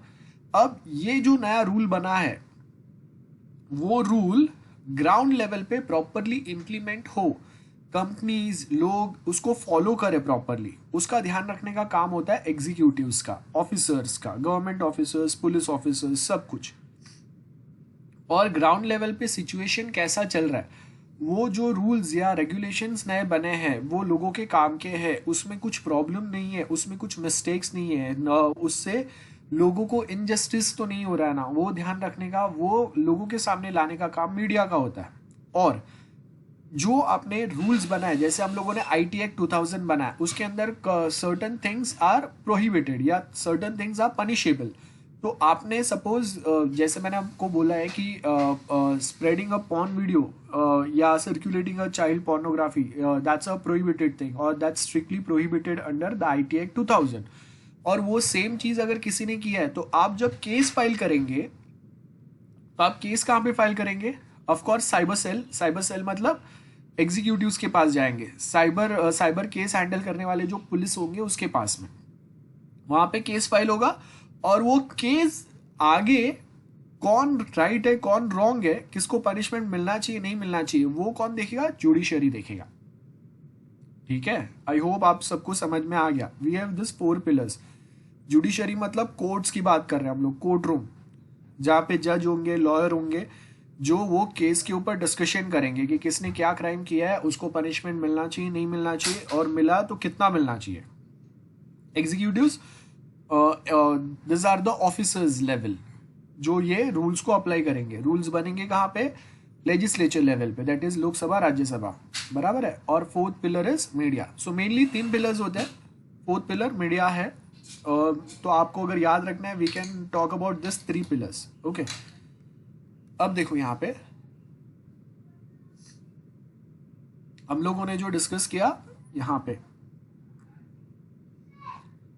So as you can see here, यहाँ पे आपको क्या बोल रहा है? Section 80 is added in IT Act by legislature. Legislature मतलब लोकसभा राज्यसभा दोनों के पास ये आईटी एक्ट पास हुआ है, और उसके बाद सेक्शन 80 जो है वो ऐड हुआ है उसमें आईटी एक्ट में। रिमेंबर सेक्शन 80 क्या क्या है उसके अंदर, ये देखते हैं। सो क्या बोला है आपको? पुलिस ऑफिसर को ये पावर मिला है, police officer and other officer other officer मतलब सपोज अगर गवर्नमेंट ने कोई स्पेशल, जैसे सीबीआई है, एनफोर्समेंट डायरेक्टरेट है जिसको हम लोग ईडी बोलते हैं, इनकम टैक्स डिपार्टमेंट है, तो उसके भी ऑफिसर्स होते हैं।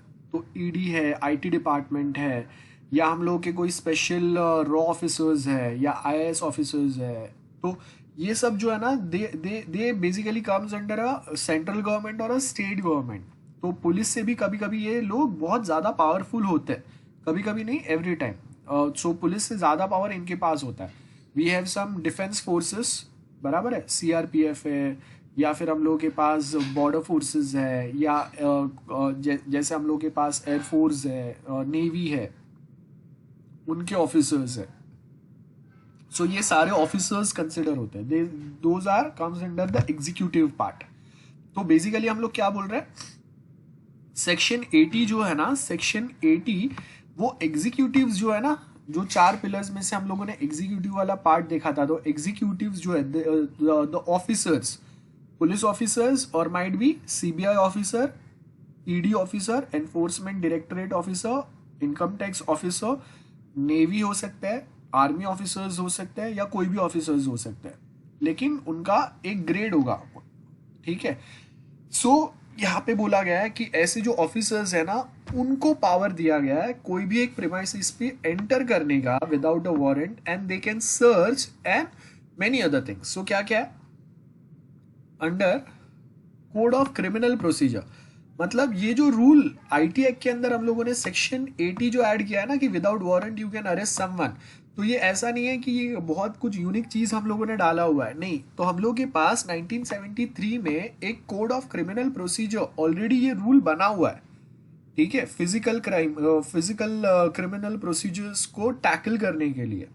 सो हम लोग के पास एक फिजिकल रूल ऑलरेडी अवेलेबल है, कोड ऑफ क्रिमिनल प्रोसीजर, और उसके अंदर वी हैव अ प्रोविजन कि जहां पे एक ऑफिसर, पुलिस ऑफिसर या कोई दूसरा स्टेट या गवर्नमेंट ने अपॉइंट किया हुआ ऑफिसर, देखो यहाँ पे आपको मिलेगा, ठीक है। और पुलिस ऑफिसर में भी जो डीएसपी या उससे बड़े पोजीशन पे जो ऑफिसर्स है, उन्हीं को ये सेक्शन 80 के पावर्स मिलते हैं, not below DSP, deputy superintendent of police.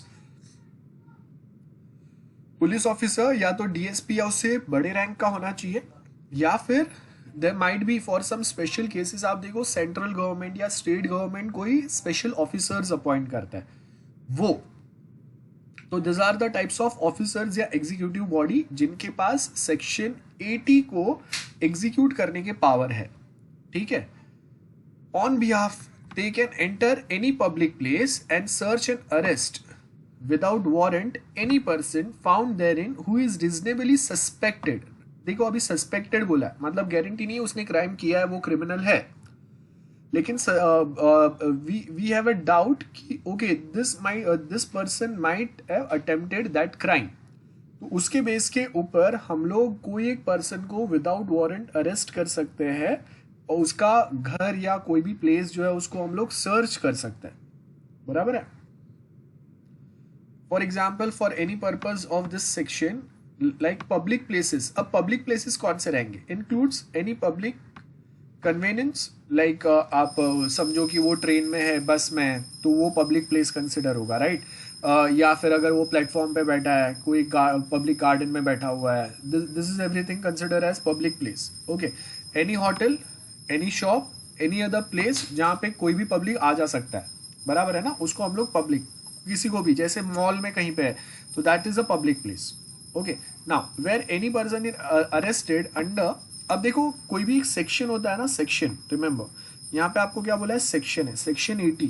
Now remember जब कभी हम लोग अगर कोई एक एक्ट की बात करते हैं ना, एक्ट ACT जब लगता है ना, तो उसके अंदर जो भी रूल्स रहते हैं ना, उसको हम लोग सेक्शन से रिप्रेजेंट करते हैं। आपको समझने के लिए इतना याद रखो, उसके आगे के मैं डिटेल में नहीं जा रहा हूँ, कि we have 3 different types of rules, जहाँ पे एक जो रहता है वो डायरेक्टली हम लोग कॉन्स्टिट्यूशन के अंदर ऐड करते हैं, एक कॉन्स्टिट्यूशन के बाहर ऐड करते हैं, या एक टेम्पररी होता है, ऐसे 3 टाइप होते हैं। तो मैं वो डिटेल में नहीं जा रहा हूँ, but for now just remember one thing, constitution के बाहर बना हुआ है, मतलब इंडियन कॉन्स्टिट्यूशन जो है, इंडियन रूल बुक, कॉन्स्टिट्यूशन मतलब एक रूल बुक है, Indian constitution is a rule book, जहाँ पे हम लोगों ने लिखा हुआ है कि ओके ये इंडियन टेरिटरी होगा, यहाँ पे ये इंडियन सिटीजन्स रहेंगे, इंडियन सिटीजन्स को ये सारे पावर्स मिलेंगे, आपको कास्ट के बेस के ऊपर ये बेनिफिट्स मिलेंगे, देन आपको ये फंडामेंटल राइट्स मिलेंगे, like right to live, right to follow your religion, right to follow any profession of your choice, बराबर है। तो ये सारे जो है ना, दिस आर द रूल्स जो आपको इंडियन कॉन्स्टिट्यूशन के अंदर मिले हुए हैं। तो इंडियन कॉन्स्टिट्यूशन के अंदर अगर हम लोग कुछ न्यू चीजें अगर ऐड कर रहे हैं ना, उसी को अगर मॉडिफाई कर रहे हैं, तो वो टाइम पे यहाँ पे हम लोग आर्टिकल लिखेंगे, आर्टिकल 80, आर्टिकल 90। जैसे आप देखो फंडामेंटल राइट के अंदर आर्टिकल, फंडामेंटल राइट जो हम लोग पढ़ते हैं ना, तो आपको वहां पे मिलेगा आर्टिकल 14, 15, 16, 17 ऐसा मिलेगा। और जब हम लोग इंडियन कॉन्स्टिट्यूशन के बाहर कुछ नए रूल्स रेगुलेशंस बनाते हैं, ठीक है, इंडियन कॉन्स्टिट्यूशन के अंदर चेंजेस करके नहीं, तो वो टाइम पे उसको हम लोग आईटी मतलब उसको हम लोग एक्सटर्नली बने हुए चीजों को एक्ट बोलते हैं। और उसके अंदर जो रूल्स आएंगे नंबर वाइज, हम लोगों ने रूल लिखा है कि रूल नंबर 1 ये है, रूल नंबर 2 ये है, तो उसको हम लोग सेक्शन से रिप्रेजेंट करता है, सेक्शन 80। और उसके अंदर वापस अगर कोई एक सब कंडीशन अगर हुआ तो सब सेक्शन। तो यहाँ पे हम लोगों ने क्या बोला, under section 80 sub section 1 by an officer other than a police officer such as officer shall. अब देखो, जब हम लोग कोई रूल पढ़ते हैं ना, तो शेल का मतलब कंपल्शन होता है, शेल मतलब we don't have any alternative, आपको ये चीज कंपल्सरी फॉलो करना पड़ेगा। सो जब कभी अगर हम लोग शेल लिखते हैं ना, SHALL, शेल का मतलब कंपल्शन होता है, कंपल्सरी होता है, आप you has to follow it, you don't have any other alternative, ठीक है। सो आपको यहां पे क्या बोला है, such officer shall without unnecessarily delay take or send a person arrested before a magistrate having jurisdiction in case or before officer in charge of a police station। सो मतलब मुझे जैसे आप समझ लो कि हम लोगों को पता चला कि कोई आईएसआई का पर्सन है, टेररिस्ट ऑर्गेनाइजेशन है, बराबर है। अब उसका कोई एक पर्सन है, जैसे वो अगर उसका ट्विटर हैंडल संभाल रहा है, जहाँ से वो यहाँ के जो हम लोग के यूथ है, यंगस्टर्स है, उनको रेडिकलाइज करने में हेल्प कर रहा है, बाकी जो टेररिस्ट ऑर्गेनाइजेशन है, इंस्टीट्यूशंस है उनको। अब कोई एक गवर्नमेंट लेवल का जो ऑफिसर है उसको पता चला, तो उसने क्या किया, ये पर्सन को विदाउट वारंट अरेस्ट किया, और जो भी एविडेंसेस है उसके साथ में वो एरिया का या वो स्पेसिफिक लेवल पे जो ऑफिसर इंचार्ज है उसको हैंड ओवर करेंगे, या फिर जो मजिस्ट्रेट है उसके पास हम लोग लेके जाएंगे उसको। और वहां से फिर हम लोग मजिस्ट्रेट के पास, मजिस्ट्रेट मतलब अलग से जो जजेस होंगे उनके पास, वो कोर्ट रूम्स जो होंगे वहां के जो मेन जजेस है उनके पास जाएंगे, और उनके पास से हम लोग एक्स्ट्रा टाइम ले सकते हैं टू इन्वेस्टिगेट दैट पर्सन, या फिर we can continue the investigation by just taking orders from the magistrate, ये ऐसा हो सकता है। उसके आगे क्या बोला है, we have again some provisions under a criminal procedure code section 2। अब यहाँ पे देखो क्या बोला है, वी हैव 2 years 1973 एंड 1974। अब कभी कोई एक रूल जो बनता है ना, वो रूल 1973 में बना है, लेकिन ऑफिशियली वो अप्लाई कब से हुआ, 1974 से। तो इसके लिए हम लोग यहाँ पे सेक्शन 2 ऑफ 1974, मतलब जब से वो ऑफिशियली अप्लाई हुआ, जिसको हम लोगों ने फॉलो करना चालू किया, वो यहाँ पे बता रहे हैं हम लोग। तो code of criminal procedure, physical crimes, physical criminals के अगेंस्ट एक्शन लेने के लिए we have this rule, okay. और उसके आगे अगेन क्या वर्ड आया, शेल आया, शेल मतलब compulsion, subject to provision of this section apply so as far may be in relation to any entry, search or arrest made under this section. मतलब जैसा आपको सेक्शन 2 जो है ना, कोड ऑफ क्रिमिनल प्रोसीजर, ठीक है, आपको 2 ईयर याद रखने की जरूरत नहीं है, simply you can just remember code of criminal procedure 1973 section 2, ये याद रखना पड़ेगा। Code of criminal procedure 1973 section 2, जिसमें आपको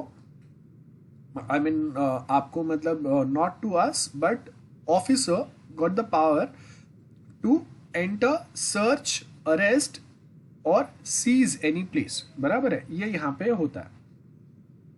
तो section 80 is applied to only those offences which are defined under IT Act 2000। Remember हम लोगों ने टाइप्स ऑफ क्राइम्स डिफाइन किए कि ओके चलो चाइल्ड पोर्नोग्राफी वाला है, साइबर थेफ्ट वाला है, या फिर certain some specific kind of crimes. ऐसा नहीं है कि मैंने किसी का मोबाइल चोरी किया तो आप मुझे ये वाले प्रोविजंस के अंदर डालेंगे। बहुत सीरियस टाइप के जो क्राइम्स होते हैं ना उसको हम लोग सेक्शन 80 के अंदर कंसिडर करते हैं। सो मतलब arresting someone without a warrant, तो वो टाइम पे आपके पास लिमिटेड जो बहुत ज़्यादा सीरियस नेचर के जो क्राइम्स है ना उसी को हम लोगों ने सेक्शन 80 के अंदर ऐड किया हुआ है। क्योंकि चलो सेक्शन 80 जो सेक्शन 80 के जो पावर्स है, सेक्शन 80 के जो पावर्स है वो कभी एक्टिवेट होंगे जब वो क्राइम जो है वो सपोज ऐसा होगा जहाँ पे आप किसी के एमएमएस स्प्रेड कर रहे हैं कोई एक लड़की के, जिससे उसको वो बहुत ज़्यादा प्रॉब्लम हो रहा है, चाइल्ड पोर्नोग्राफी हो रहा है, आप या तो आप एक टेररिस्ट टाइप के कुछ एक्टिविटीज़ फॉलो कर रहे हैं, है ना, ऐसा बहुत कुछ हो सकता है। जो बहुत ज़्यादा सीरियस क्राइम्स जो है उसको हम लोग यहाँ पे कंसिडर करते हैं। यहाँ पे आपको क्या बोला है, section 80 is applied to only those offences जो आईटी एक्ट 2000 के अंडर हम लोगों ने डिफाइन किए कि ओके ये वाले अगर टाइप के अगर क्राइम्स है तो सेक्शन 80 एक्टिवेट होगा और उसके पावर्स जो है वो ऑफिसर्स को मिलेंगे, and with the help of that power officer can arrest someone. ठीक है, तो यहाँ पे क्या बोला है, it is not applied to a cyber crime which are under other laws. बराबर है, मतलब छोटे मोटे क्राइम्स है, मतलब मैंने किसी को व्हाट्सएप पे गाली दिया तो वो टाइम पे you can not directly activate section 80 getting. या फिर मैं किसी को ऑनलाइन कॉल करके या फिर मैं किसी को अगर बोल रहा हूँ कि धमकी दे रहा हूँ कि हाँ तूने ऐसा नहीं किया तो मैं ये करूँगा वो करूँगा, तो अब अगर छोटा मोटा लेवल का अगर है तो वो टाइम पे सेक्शन 80 के पावर्स जो है वो अप्लाई नहीं होंगे। फॉर एग्जाम्पल डेफेमेशन, डेफेमेशन मतलब मानहानि, आपने सुना रहेगा कि किसी ने मेरा इमेज अगर स्पॉइल करने का ट्राई किया, मैं उसके अगेंस्ट जो है डेफेमेशन केस फाइल करूंगा कि okay you spoiled my image with some rumours, जिसकी वजह से मेरा फिजिकल इमेज जो है वो खराब हुआ है, जिसकी वजह से मेरा बिजनेस को लॉस हुआ है या मेरे इमेज को लॉस हुआ है, तो वो टाइम पे आई कैन फाइल डेफेमेशन मानहानि का केस अगेंस्ट यू। ठीक है, यहाँ पे क्या बोला है, defamation via email is no offence under IT act. Okay, तो वो टाइम पे section 80 is not applied there. The power to enter any public place and search and arrest without a warrant. Now remember section 80 के अंदर आपको क्या बोला है, you can enter any public place. तो मतलब कॉलेज जो है ना, अगर सपोज मुझे लगता है कि कोई क्रिमिनल है, वो कॉलेज स्टूडेंट है and he is in XYZ college, तो वो टाइम पे वो कॉलेज में एंटर नहीं हो सकता because college is not a public place, remember. तो वो पब्लिक प्लेस नहीं है। तो यहाँ पे आपको क्या बोला है, सेक्शन 80 के अंदर you have power to enter any public place not a private property और अ प्राइवेट प्रेमाइसेस। तो अगर मुझे किसी का रेसिडेंशियल एरिया में अगर जाना है, तो अगर आप देखो कि कोई एक हम लोग कहीं एक सोसाइटी में रहते हैं तो वहाँ पे हर किसी को आने का परमिशन नहीं रहता है। गेट पे आपके पास एक प्रॉपर एंट्री करना चाहिए। अगर आपका एक जेन्युइन काम है then only they will allow you to enter into that premises, otherwise they won't. तो वो टाइम पे वो क्या हो गया, that is not a public place, that's a private place. बराबर है। यहाँ पे भी आपको पब्लिक प्लेस बोला है, तो आप पब्लिक प्लेस पे सर्च एंड अरेस्ट कर सकते हैं कोई एक पर्सन को without a warrant.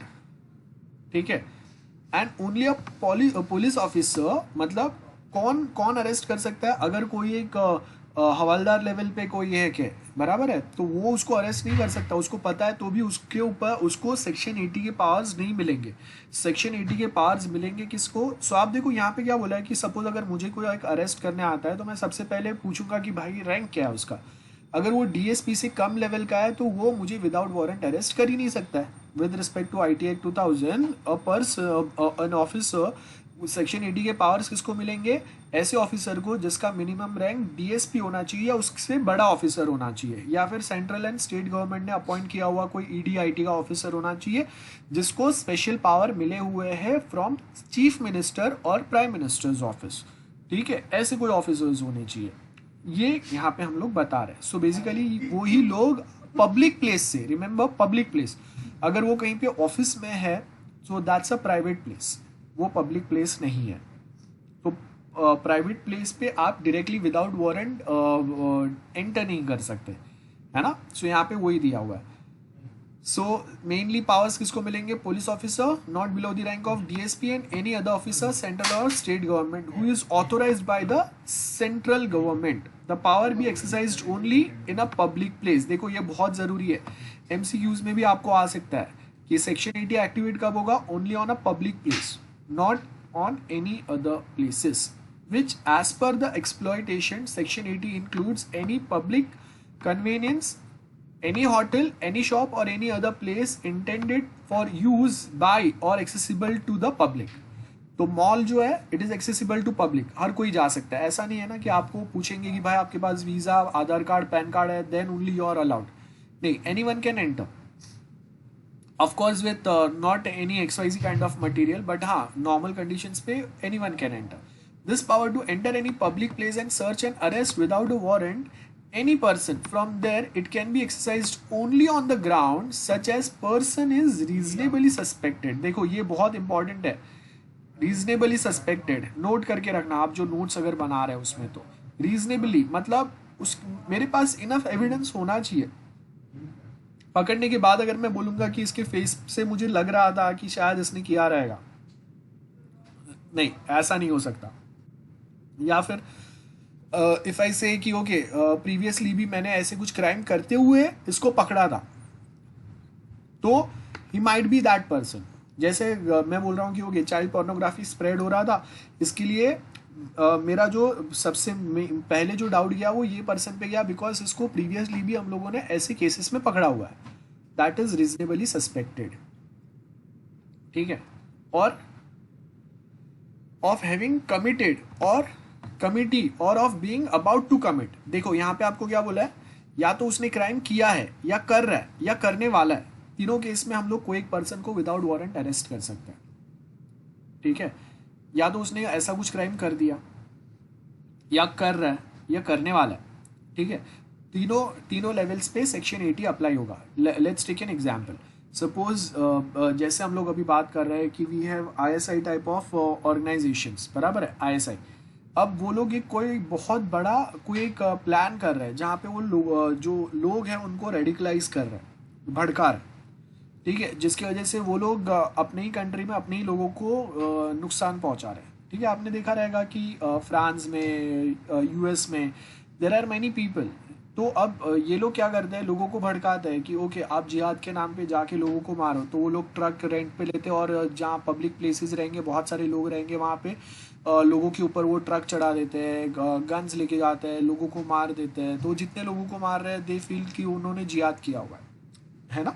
So mainly ये क्या हो रहा है, लोगों को रेडिकलाइज कर रहे हैं। सो अब ऐसे कुछ क्राइम्स अगर आप ऑनलाइन ट्विटर, फेसबुक के थ्रू कर रहे हैं, जहाँ पे आप कंटिन्यूसली उनको ऐसे कुछ पोस्ट बता रहे हैं, ऐसे वीडियोस बता रहे हैं, उनको और ज़्यादा भड़का रहे हैं। तो अब ये यहाँ पे होता क्या है, लेट्स सपोज कि फेसबुक के ऊपर कंटिन्यूसली ऐसे कुछ स्टोरीज या ऐसे कुछ आर्टिकल्स वो लोग पोस्ट करते हैं। अब वो लोग मॉनिटर करते हैं कि how many people are there who continuously like such post.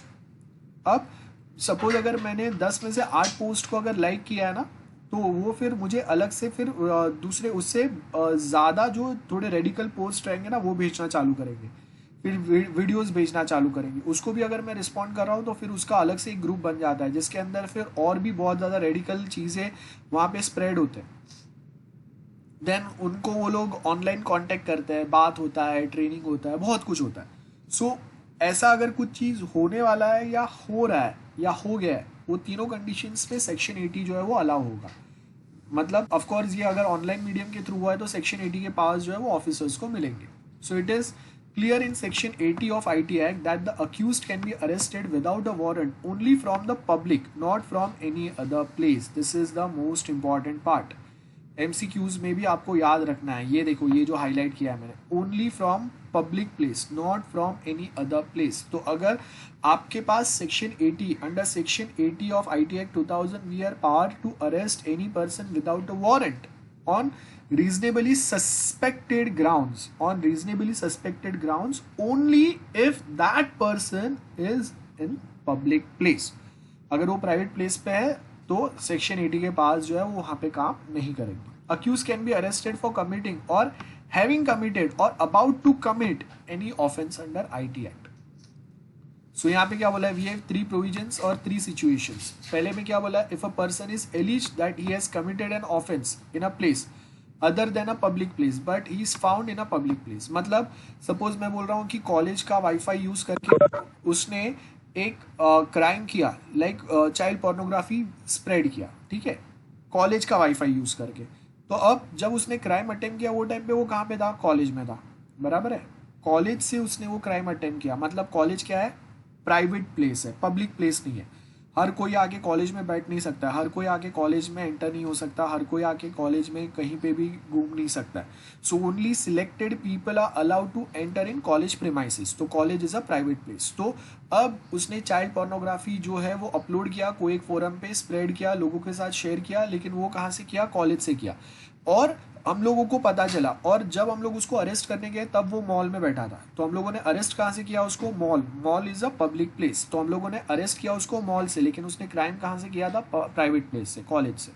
So that is allowed. So यहाँ पे क्या बोला, if a person is allege that he has committed an offence in a place other than a public place, बराबर, other than a public place. मतलब उसने crime कहाँ पे किया, कॉलेज के वाईफाई नेटवर्क यूज करके उसने क्राइम किया है, लेकिन जब हम लोगों ने पकड़ा कहाँ से उसको, मॉल से पकड़ा। If a person is alleged to have committed an offense in a public place but is found in some other place. So यहाँ पे 3 प्रोविजन आते हैं। एक में क्या किया है उसने, सपोज मॉल में या उसमें हम लोग जाते हैं, आपने देखा रहेगा कि मॉल में भी वी हैव वाईफाई अवेलेबल। तो अभी वो जो मॉल या पब्लिक प्लेस का वाईफाई जो है वो यूज करके उसने कोई क्राइम अटेम्प्ट किया, ठीक है, और बाद में वो अपने ऑफिस चले गया। तो अब ऑफिस जो है वो क्या हो गया, प्राइवेट प्लेस हो गया, या कॉलेज चले गया, तो that is also private place. तो वो सिचुएशन में क्या होगा। देन थर्ड सिचुएशन क्या बोला, if a person is alleged to have committed और कमिटिंग और is about to commit an offence in a public place and is found in that very public place. तो first में क्या हो रहा है, क्राइम उसने किया प्राइवेट प्लेस से, बाद में हम लोगों ने मिला कहाँ पे, वो पब्लिक प्लेस पे।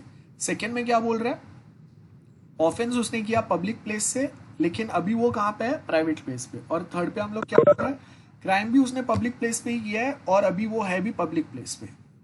Now the above situation only focus on place where the accused is arrested, that is a public place.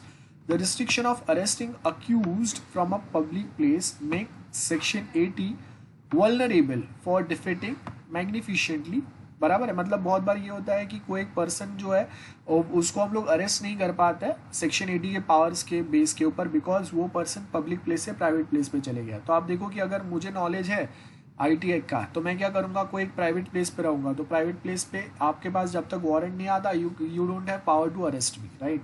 सो मैं कोई एक प्राइवेट प्लेस पे जाके बैठ जाऊंगा जब तक आप मुझे जब तक आपके पास वारंट नहीं आता है। सो यहाँ पे आपको वो सेम एग्जांपल दिया है, if a person a suspected of having committed hacking offence, देखो hacking offence from his house. अब हाउस क्या है, प्राइवेट प्रॉपर्टी है। He went to hotel after committing the offense. As hotel is a public place, accused can be arrested without a warrant. ठीक है, but if after committing the hacking offense he stays home, he cannot be arrested under section 80 because उसका घर जो है वो क्या है, private place है। This example shows section 80 is without any consideration, मतलब आपके पावर्स आधे कर देता है। That's what we are trying to say. Next क्या आपको बोला है, साइबर क्राइम के अंदर जियोग्राफिकल लोकेशंस जो है ना, या जैसे आप देखो कि जब फिजिकल क्राइम होता है ना, तो हम लोग सपोज अगर मैं अंधेरी में हूँ, तो अंधेरी में भी अलग अलग एरियाज जो है ना वो अलग अलग पुलिस स्टेशन में डिस्ट्रीब्यूटेड रहता है। तो बहुत बार अगर आपका कोई क्राइम हुआ है, पर्स चोरी हुआ है, तो अगर मैं ये पुलिस स्टेशन में जाऊंगा तो वो बोलेंगे कि नहीं आपका पर्स यहाँ से चोरी हुआ, तो आपको ये पुलिस स्टेशन में जाके कंप्लेन फाइल करना पड़ेगा। So they all have a jurisdiction. Jurisdiction मतलब हर एक पुलिस स्टेशन का एक लिमिट होता है। लेकिन साइबर क्राइम में हम लोग ज्यूरिसडिक्शन नहीं अप्लाई कर सकते। मतलब मैं एग्जैक्टली नहीं बोल सकता कि अगर मेरे कंप्यूटर या मेरा अकाउंट अगर हैक हुआ है तो एग्जैक्टली वो यही एरिया से हुआ है ना। तो साइबर सेल जो है वो ऐसा नहीं बोल सकते कि आपका अकाउंट जब हैक हुआ तो आप अगर अंधेरी में थे तो गो टू अंधेरी वाला साइबर सेल, वहाँ पे you can file this complain. Because cyber crime के अंदर ऐसे जो ज्यूरिसडिक्शन है वो नहीं आते हैं, ठीक है। सो यहाँ पे हम लोग क्या बोल रहे हैं, geographical distance and border are irrelevant to cyber crime. Cyber crime can be committed by sitting at one corner of a globe, मतलब जो पर्सन है वो सपोज इंडिया के बाहर बैठा है और इंडिया में वो कुछ क्राइम कर रहा है, ठीक है। सो किसी का बैंक अकाउंट सपोज उसने हैक किया है, कंप्यूटर सिस्टम जो है उसने यूज किया है वो कोई दूसरे अकाउंट से है जहाँ से उसने पैसा ट्रांसफर किया हुआ है ना, तो वो टाइम पे आप जब केस फाइल करने जाएंगे साइबर सेल में, तो वहाँ पे जुरिस्डिक्शन जो है वो अप्लाई नहीं होता जो फिजिकल क्राइम में होता है। To commit a cyber crime, cyber criminal do not come face to face with the victim, so यहाँ पे फिजिकली प्रेजेंट होता ही नहीं है ना। फॉर एग्जाम्पल अगर कोई बैंक रॉबरी अगर हो रहा है तो साइबर क्रिमिनल को बैंक पे जाने की ज़रूरत नहीं है, वो कोई तो एक लोकेशन पे बैठ के सारे जो अकाउंट्स है उसको एक्सेस करके पैसा ट्रांसफर कर सकता है ना। तो फिजिकली जैसे बैंक रॉबरी होता था वैसा नहीं होता आज के टाइम पे। To investigate cyber crime it is very difficult to collect evidence of cyber crime, it is a very time consuming process to find out the cyber criminal. उसको एक तो बहुत ज़्यादा टेक्निकली आप देखो कि अगर मैंने कोई एक प्रॉक्सी सर्वर टाइप चीज़ अगर यूज़ किया है जहाँ पे मैं अपना आईपी बाउंस कर रहा हूँ, तो आपको एग्जैक्टली पहले तो मेरा लोकेशन नहीं मिलेगा, है ना, और एग्जैक्टली अगर लोकेशन मिल भी गया तो वही मेरा रियल लोकेशन है कि नहीं वो पता नहीं चलेगा। सो पहले तो साइबर क्राइम हुआ कहाँ से है वो ढूंढना ही बहुत एक डिफिकल्ट टास्क होता है। नेक्स्ट क्या बोल रहा है, cyber crime investigation process is time consuming but commission of cybercrime is very efficient. It takes few seconds to plant a virus in a computer system or to perform online fraud. Like best example हम लोगों ने देखा I love you virus है, तो आपको एक email या एक मैसेज आता है, आप क्लिक करो, आपके सिस्टम में एक वायरस एक्टिवेट हो गया जो आपका डेटा या तो चोरी करेगा या और कुछ भी काम कर सकता है। So this are the basic things. So section 80 हम लोगों ने सीखा है। सेक्शन 80 के अंदर सेक्शन 80 जो है ये हम लोगों ने कहाँ से बोरो किया है, कोड ऑफ क्रिमिनल प्रोसीजर 1973 का section 2, code of criminal procedure 1973 का सेक्शन 2, जहाँ पे कोई भी पर्सन को आप अरेस्ट कर सकते हैं without a warrant from any public place, बराबर है। सो सेम वे सेक्शन 80 जो है आईटी एक्ट 2000 का, उसमें भी यू कैन अरेस्ट समवन, ठीक है, you can arrest someone without a warrant from any public place, और we can say only from a public place, not from a private place. So अगर वो person अगर private place पे है then section 80 वहाँ पे एक्टिवेट नहीं होगा, उसके पावर्स वहाँ पे एक्टिवेट नहीं होंगे। और सेक्शन 80 का पावर भी कब एक्टिवेट होगा, तभी एक्टिवेट होगा जब वो crime is basically listed under IT act 2000। तो आप किसी को विदाउट वारंट अरेस्ट कभी कर सकते हैं अंडर आईटी एक्ट 2000 में, अगर वो क्राइम, वो क्रिमिनल एक्टिविटी अगर यहाँ पे डिफाइंड है तो ही आप किसी को अरेस्ट कर सकते हैं।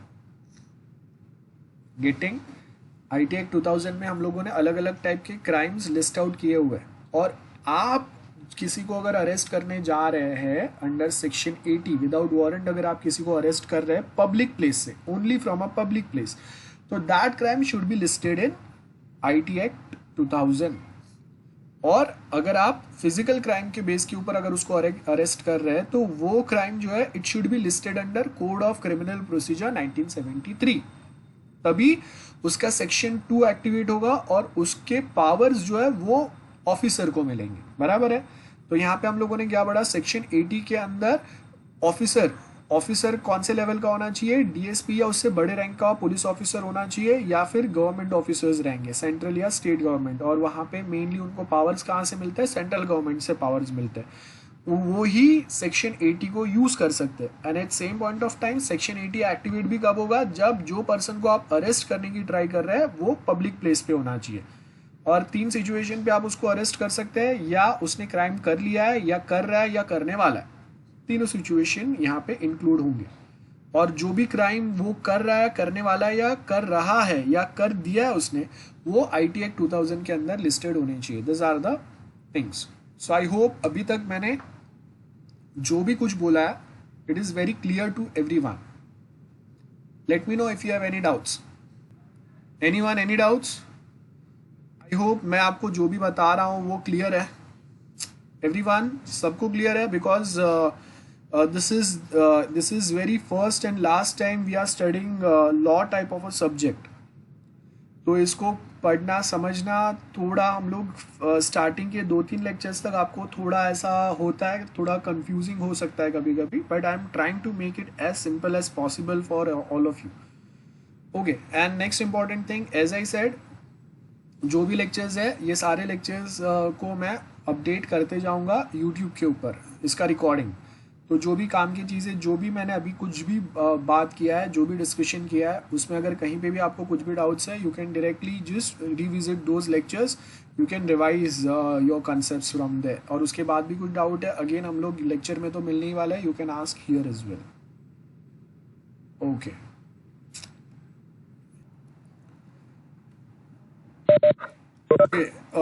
Will continue. सो अब देखो यहाँ पे, after the first point we have mainly two types of crimes और टू टाइप्स ऑफ ऑफेंसेस. एक कॉग्निजेबल ऑफेंस होता है और एक नॉन कॉग्निजेबल ऑफेंस होता है. बहुत ध्यान से सुनना, बिकॉज ये अगर समझ में आ गया तो आगे के टॉपिक आपको इजीली समझेंगे.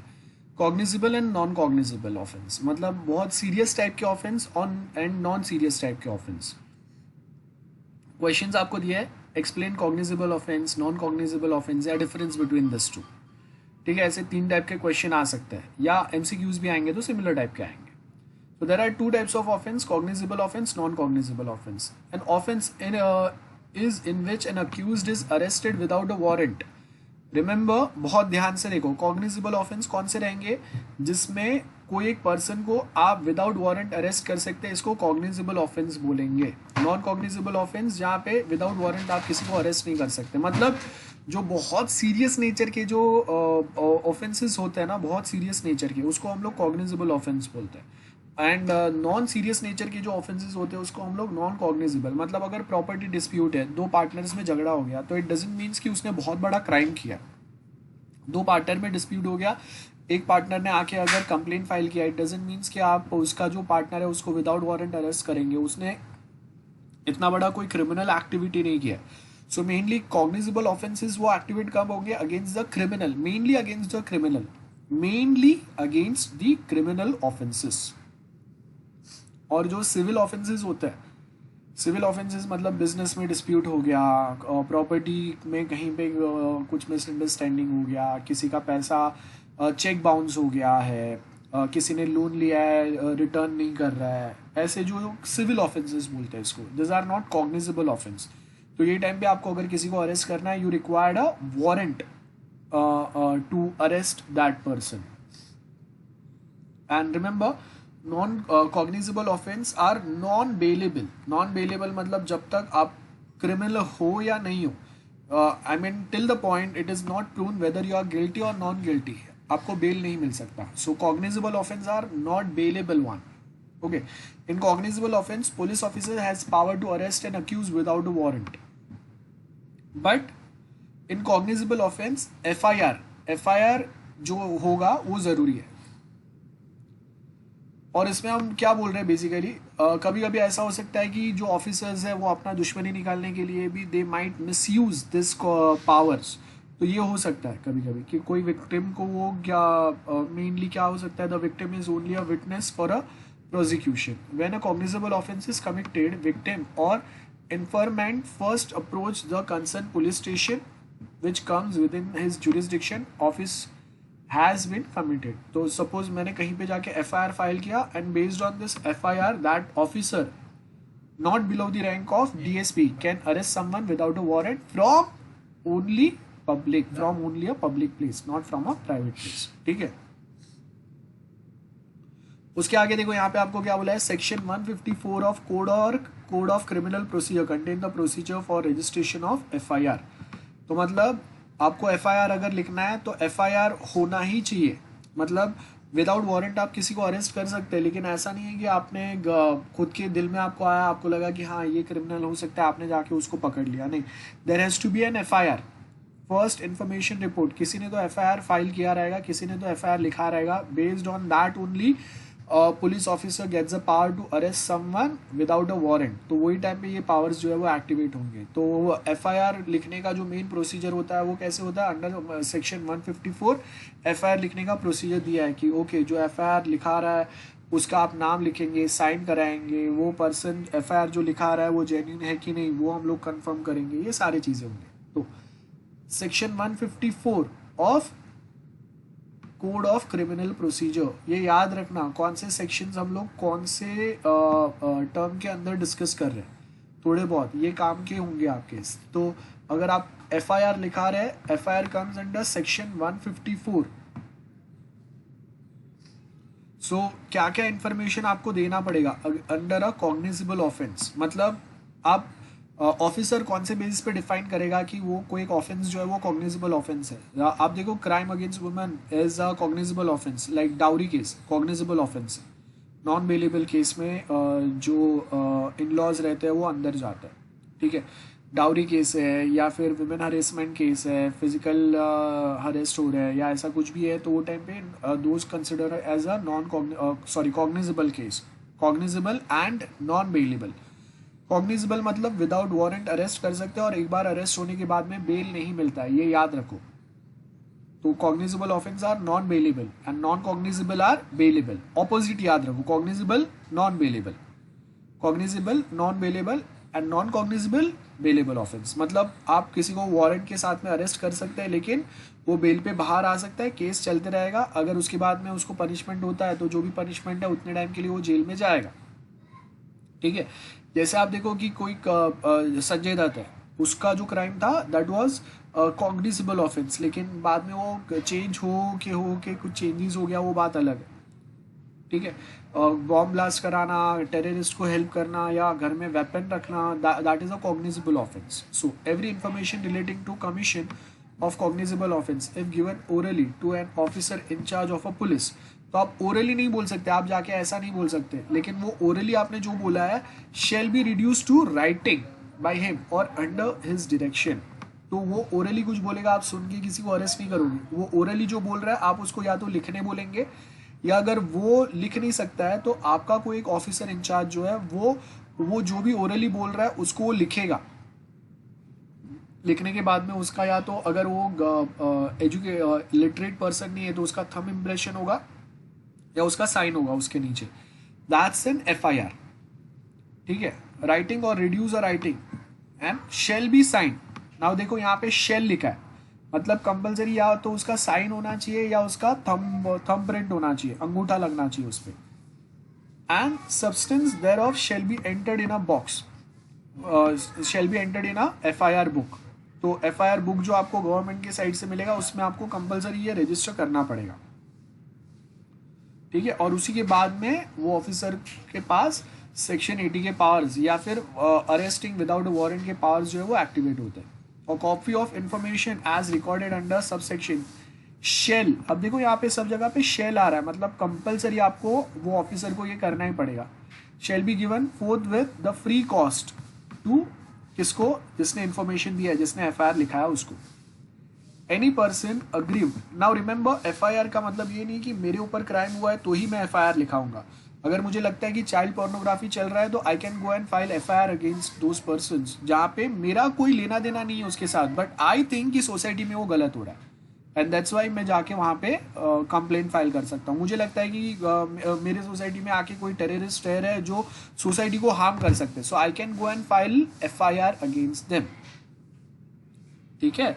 सो एफआईआर का मतलब ये नहीं कि अगर मेरे पे क्राइम हुआ है या मेरे अगेंस्ट कुछ क्राइम हुआ है तो ही मैं जाके एफआईआर लिखाऊंगा।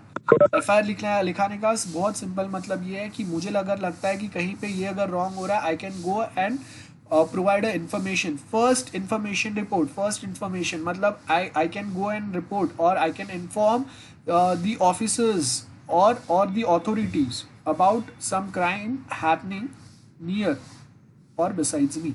वो जाके मैं उनको इन्फॉर्म कर सकता हूँ, उनके नोटिस में ला सकता हूँ मैं, एंड देन जो कंसर्न पुलिस है वो फिर उसके अगेंस्ट फिर चार्जेस लेंगे। आपने देखा रहेगा इसको हम लोग विसल ब्लोअर्स बोलते हैं आज के टाइम पे। विसल ब्लोअर्स समझते हैं, आपने कभी नाम सुना रहेगा। बड़े बड़े बैंक्स में आप देखो जैसे ये जो नीरव मोदी वाला जो केस है तो वो किसी को पता नहीं था, वो विसल ब्लोअर जो है ना उसी ने वहाँ पे लीक किया था वो इन्फॉर्मेशन। सेकेंड आप बेस्ट एग्जाम्पल देख रहे हो अभी जो स्कैम 1992 वाला जो आया है वेब सीरीज, उसमें भी एक विसल ब्लोअर को भेजते हैं न्यूज़ मीडिया के पास में जो फिर वो इन्फॉर्मेशन गैदर करके जो अथॉरिटीज़ है उनके नोटिस में लाते हैं।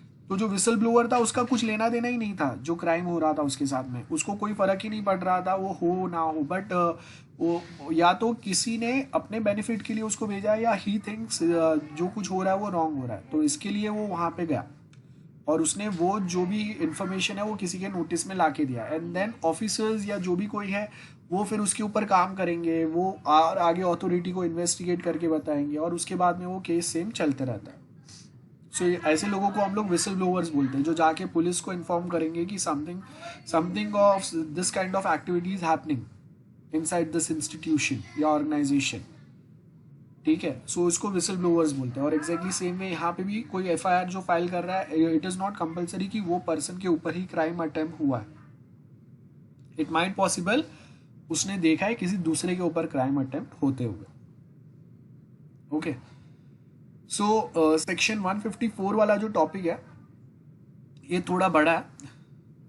आज मैं ये नहीं कर रहा हूँ because it will take some more time. Yes. Yeah, Vinay, what you're asking, tip means? Yeah, tip. Of course, हाँ हम लोग टिप दे रहे हैं उनको। So वो लेकिन जो टिप दे रहे हैं वो एफआईआर फाइल नहीं कर रहे। दे आर इन्फॉर्मर्स, वो अलग हो गए। ठीक है, तो कोई एक पर्सन आके एफआईआर जब तक फाइल नहीं करता है तब तक जो ऑफिसर्स हैं उनको विदाउट वारंट किसी को अरेस्ट करने का परमिशन नहीं मिलता। सो टिप देने वाले जो इन्फॉर्मर्स रहते हैं they are always hidden one, वो आके कभी एफआईआर फाइल नहीं कर सकते। और यहाँ पे जो जो पर्सन इन्फॉर्म कर रहा है वो एफआईआर फाइल कर रहा है, मतलब वो अपना नाम भी देगा। मतलब जो पर्सन एफआईआर फाइल कर रहा है ना, मैं उसका आधार कार्ड वेरीफाई करूंगा कि जो वो अपना नाम बोल रहा है वो जेन्युइन वही पर्सन है क्या।